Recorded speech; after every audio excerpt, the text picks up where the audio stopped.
По всей видимости, разработчики решили действительно начать работать, и сегодня ночью выпустили новое обновление в CS2, которое весит 208 мегабайт. Естественно, поговорим о нем и о его скрытых файлах. Ну и, конечно же, затронем самую яркую драму в этом году, которая развернулась на фоне волны блокировок. Так что приготовились внимательно слушать, смотрим спонсора и погнали. Ищешь площадку, где можно поднять классные скины, то добро пожаловать в Case Hunt.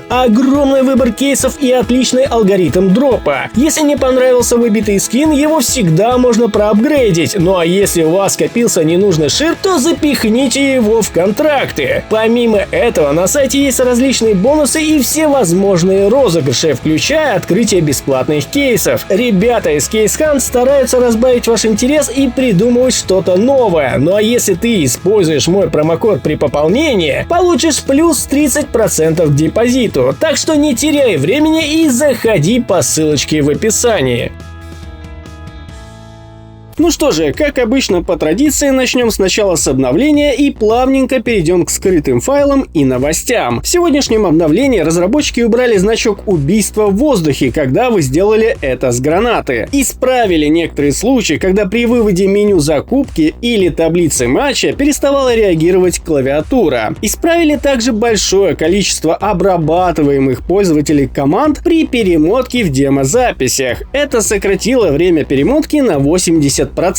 Грубо говоря, было куча ненужных обработок при проматывании демозаписи, из-за чего приходилось ждать. Теперь должно работать быстрее на 80%. Ну а далее добавили консольный вывод, который может быть полезен опытным пользователям для диагностики проблем с производительностью. Грубо говоря, когда у вас происходит какое-либо зависание, вам будут предоставлены характеристики данного момента. Увы и ах, данная команда работает только с API DirectX 11, на котором, естественно, играет большинство. Ну а на Вулкане данный прикол работать не будет. Это наводит на мысль, что на данный момент они клали огромнейший болт на него. Ну а теперь же перейдем к скрытым файлам. В коде игры были замечены новые упоминания патруля, которых раньше не было. Это может намекать на то, что либо до этого он не работал вообще, или же его дорабатывают параллельно с тестами. Утверждать, конечно же, точно мы, естественно, не можем. Однако в ролике про обновление с патрулем я говорил, что демки нормально не работают. Имелось в виду, нет кнопки лучших моментов и нет каких-либо флажков для указания одного участка демки до другого, что не вяжется с патрулем. Однако в данном обновлении также появились упоминания лучших моментов, что говорит нам о том, что мы, скорее всего, получим старую добрую кнопку лучших моментов игрока. Ну а теперь немного к новостям. Помните, в CSGO была вкладка онлайн в подменю «Смотреть». Как вы прекрасно знаете, в CS2 ее нет. Но фишка в том, что в бета-версии она присутствовала, но была скрыта от людских глаз. Прикол в том, что она в целом не работала, так как матчи в ней попросту не отображались. Но я на всякий случай добавил ее для тестов в свое кастомное меню. И о чудо, вчера, а это у нас было 30 апреля, в данной вкладке стали появляться матчи, зачастую на картах Dust 2 соревновательного режима и Инферно в режиме премьера. И забавное во всем этом то, что матчи появлялись исключительно на китайских серверах. Так что есть небольшая вероятность, что в скором времени мы получим данную вкладку официально. Ну и напоследок на данный момент идет волна банов, причем не маленькая, и она очень очевидная и ожидаемая. И банит, кстати, читеров в прямом эфире, так сказать. Ко всему прочему, тех, кто играл по рейджу, но есть одна маленькая загвоздка. Бан в профиле читеров видно только его владельцу. То есть он скрыт сотрудниками Valve. И либо это какой-то гениальный план по стелс-режиму и искоренению определенного чита, то ли очередной тест. По всей видимости, баны вскроются либо через определенное время, или тогда, когда все баны переведут в статус ВАК. Но, ребята, не спешите писать кипятком. Разрывая рубашку на груди, демонстрируя татуировку Valve с сердечком. читером. Фишка в том, что по всей видимости банят определенный чит и тех, кто играл по рейджу. Все остальные легитные челики и прочая нечисть играет себе спокойно, улыбаясь вам через 3 стены. И возможно, Valve хотели таким образом умыть свое личико, убрав челиков с таблицы лидеров. Но, к сожалению, не помогло. В топе теперь лидеры других софтов. Мое же личное мнение, и оно может быть ошибочным, но мне кажется, это очередная ручная активация банов через алгоритм, а не какой-то там гениальный детект. В итоге-то создатели чита почешут голову и обойдут новые реалии, и мы будем снова широко открывать рот. В любом же случае новость неплохая и хоть как-то снизит давление от читеров. Ну а мы же с вами будем продолжать следить за ситуацией. На этом у меня все. Всем огромнейшее спасибо за просмотр. Всем пока